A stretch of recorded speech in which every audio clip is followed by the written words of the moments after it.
Oh, yeah. Boy, this is going to be some good stuff. If you are a veteran, you're going to want to stay tuned to River Talk for the next few minutes.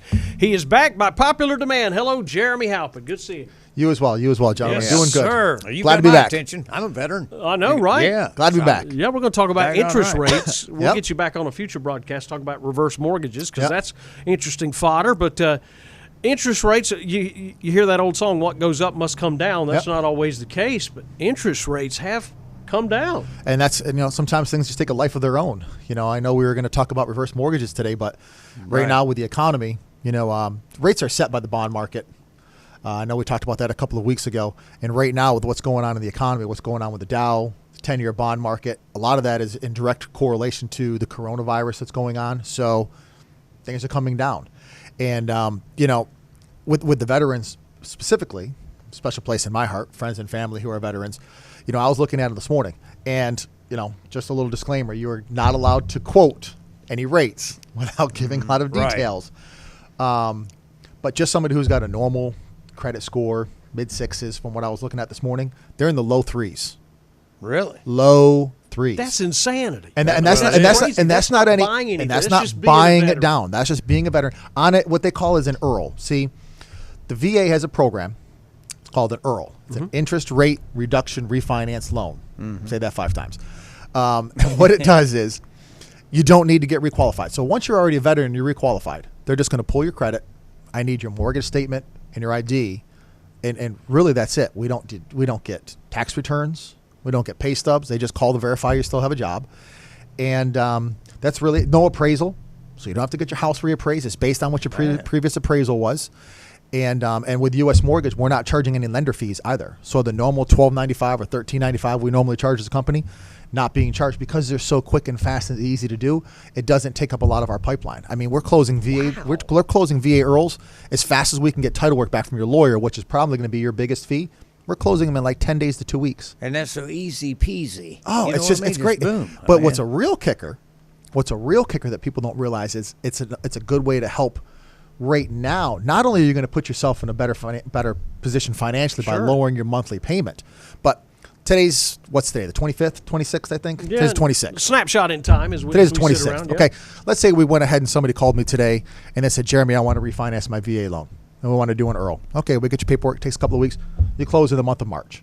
What I would tell you is because the VA loan, you can roll in any closing costs you may have. That's why they say there's no out-of-pocket fees. But you're going to basically skip and roll in the interest you'd be paying for your March payment. So you're not going to make a March payment or an April payment when you close in March. So you skip your March payment, you skip your April payment. Wow. Your first mortgage payment isn't due until May 1st. How about that? And you lowered your monthly payment to put yourself in a better position financially. Boy, I tell you what, It's like triple whammy. Wow, man, it's like hammer time in here. I thought Exactly. somebody's knocking at the door. That is Well, insanity. when it's that good. Why can't every mortgage be that easy, though? This is something that the VA does for their veterans. Yeah. Now there are similar. The FHA, Okay. very similar, but the thing I with want some of that. But the thing with the FHA, again, if you have an FHA loan, it's going to be refinancing into another FHA loan, but you can't roll in any closing costs. So it's not like there's no money out of pocket when you close. You're still going to make your normal monthly payment. And a lot of people that have an FHA loan want to refinance out of an FHA loan into a conventional so that they're no longer paying PMI insurance. That's a big thing with the FHA loans. If you have an FHA loan that was after, I believe, 2014 or 15 when they redid some of the regulations, people don't realize that an FHA loan now has PMI insurance for the life of the loan. It's not like it used to be similar to a conventional where once you've got 20% equity, your PMI insurance goes away. Right. It's not like that anymore. So a lot of people that refinance out of an FHA into a conventional to eliminate their PMI insurance. I mean, if you've got a $200,000 house, just to pick a number, $200,000 house, Okay. it's going to be a 0.85 rate. 0.85 times 200K is $1,700 a year. $1,700 a year divided by 12 is roughly $150 that you're paying a month just in PMI insurance. You can refinance that down to a conventional, eliminate your PMI insurance. You just dropped your monthly payment by $150 on top of lowering your interest rate. That's great. Because that's like getting up in the morning and before you get a cup of coffee, just taking a $5 bill and throwing it out the window. I look at it like this. people are strapped sometimes from the economy. People are strapped financially. Give yourself a raise by lowering your monthly payment. Exactly. I mean, seriously. I mean, if you look at that right there, you're almost at the point where you're funding a separate IRA retirement account with the $150 a month. $150 a month. If you work a 40-hour work week, you just gave yourself $1 an hour raise. Yeah. Those little things add up. You do math faster than I do. Well, Boy, he sure I does. thought I was good over here. My little boy's a numbers guy too. I've got a 4-year-old. He's 4 years old, and what kind of flashcards are you using? I'm not honestly. He does addition. I'm going to put a video out today because he sees some of my videos with my mortgage company, and he says, "Daddy, I want to do a video." So I told him today before we go to lunch, we do a quick video. He's got his 4 years old, and he's doing his multiplication tables. That's great. That'd be great. It's quick. I mean, hey, Nolan, how many is 4 5s? 4 5s is 20. I mean, it's just like that. That's Wow. awesome. Yeah. So You've been working with him? My wife does a lot of work What do you do, with like him. read him the Wall Street Journal at bedtime? My wife does a lot of work with him. Both of my boys. You know, like I said, a 2-year-old and a 4-year-old. So I've got to give credit where credit's due. He might have gotten the ability to do the numbers from me, but my wife does a lot of work with him. You know what my daddy taught me to do? What's that? Cuss at the evening news. And I didn't realize I was doing it until my wife's like going, "Why do you talk to the news?" Because it ticks me off. My dad did that. Yeah. But like I said, with mortgage rates, it's, like you said, we're going to talk. Wow. We were going to talk reverse mortgages today. No. But it just No way, there not was with that. I mean, sometimes things just take a life of their own. Yeah. And you got to go with what's hot and what's there. And right now, I mean, we're just getting inundated. I'm not, overwhelmed. I'm not saying that, but the thing that people want to talk about most right now is refinancing. There was a little drop back in September, October of 2019, where a lot of people were refinancing as well. And I did a ton of refinances. And the great thing about my company, I work for U.S. Mortgage. The great thing about my company is I can go anywhere in the country and do your refinance other than Alaska and Hawaii. So I've been doing refinances. I did one for a lady out of Alabama. I've done them in North Carolina. I've done them in Pennsylvania, New York, New Jersey. So I've got friends and family that I can help, not only just in my little niche here in Horry County, but when you're licensed, I'm licensed not only in the state of South Carolina, but I can work through my company and do it pretty much anywhere in the You could country. do it on that's vacation. tremendous. But the good thing is you're excited. You're getting excited. I do. I'm very for passionate. everybody. I'm a very passionate that's person. Good. That's good. I am. That you're the type of person I would want to talk to. For Well, I look refinancing. at it like this. I mean, if we're not going to do something, I mean, that's why I predominantly talked about the veterans today. Yeah. If you can't get excited about the veterans and what they've done and given for us, who can you get excited Exactly. for? I mean, Exactly. if you're just, I'm in this line of work because I really, really help and enjoy helping people. I'll be honest with you, as a lender, before I became a lender, I was in the bar industry. I was a general manager at places. I worked in restaurants. I was a copier sales rep years ago when I first moved to the beach in 2004. It's kind of how I found Myrtle Beach. I went to Francis Marion, been in South Carolina, graduated Francis Marion in 97, got my BA in management. And so I've always been a numbers guy.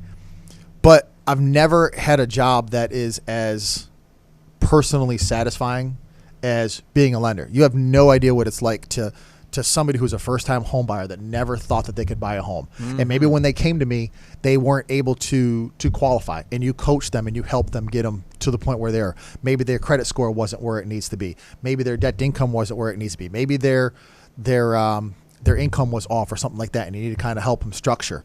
There's no better feeling, especially when it comes to veterans. Well, that's the biggest investment of your life. Yes. Your house. Yes, and you have to have a rapport with the person that you're trusting to do your mortgage. I mean, you're asking for a lot of information. I mean, you're getting tax returns and bank statements and pay stubs and stuff like that. So as a lender, not only do you build a rapport with the person you're working with, but the credibility has to be there as well. Absolutely. I mean, when you get licensed as a lender, I mean, I do FBI fingerprint background check, credit check, federal background check. I mean, they do everything on top of all the testing and on top of all the continuing education that you do.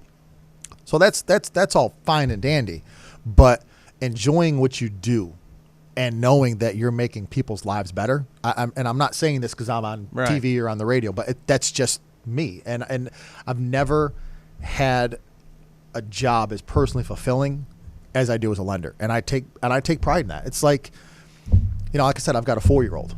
I played through my 20s and 30s, and my wife and I got married in 2011, but once I had my 4-year-old, it was, I don't want to say it's a midlife crisis or something like that, It's a but game changer. it's almost like, man, I've been so blessed with everything that's gone on in my life. How can I give back to people? You develop a servant attitude. Exactly. With a kid. You do. Not just for your kid, but others. It just happens. It just happens. Like That's why you said, you're supposed to have kids. Exactly. And it'd be great if everybody had them younger than I did, because then we would start being better people when we're in our 20s instead of being the heathens that we are, Yeah, that might be up for debate. I did want to touch back on something, because with the low interest on VA loans, does that apply for just my primary residence, or does that Yes. Okay. Yeah. I did want to, because I was thinking that you're probably coming across a lot of folks that have multiple, since you can offer your services in all 48 states. Correct. Well, the VA is primary, just like an FHA. Okay. All right. But there are ways that you can have multiple VA or FHA. There's different guidelines. I'd be happy to talk with people about it. If somebody, say, for example, they own their house, North Carolina, wherever the case may be, and they're moving to South Carolina. People are under the misnomer that they can't do anything about it. No, that's not true. You can still keep your VA loan in North Carolina, New York, New Jersey, Connecticut, Ohio, Pennsylvania, wherever you're coming from. All right. Yeah. And still use that VA loan to buy your primary residence down here. Now, your income has to be able to transfer. So usually it's going to be Social Security, VA disability benefits, anything, pensions, anything like that, and still use your VA loan to buy down here, and it's your primary, and still have your VA back home. Now, that home back home is going to be a second home, because your primary is going to be down here. Gotcha. It has to be a primary residence. You just can't buy a second home or an investment property down That's South just one of Carolina. the things that popped in my mind. I know that's going to come up with somebody. Yeah. Sure. That's good. Jeremy, thanks, man. Jeremy Halpin. Good stuff. We'll get you back and talk about reverse mortgage. Hopefully it'll be in the comments. But again, Jeremy Halpin. I'm with U.S. Mortgage. If you want to reach out to me, I'd greatly appreciate it. My cell phone number, and I always give my cell. I don't have multiple lines. It's 843-206-3724. Again, Jeremy Halpin with U.S. Mortgage. Get a little more excited about what you I know. do, You think? I want to see that whiz kid that you got in there. You're going to see a video today. Mark my words. I want to check that out. Gentlemen. Hey, speaking of checking stuff out, we got more River Talk after this.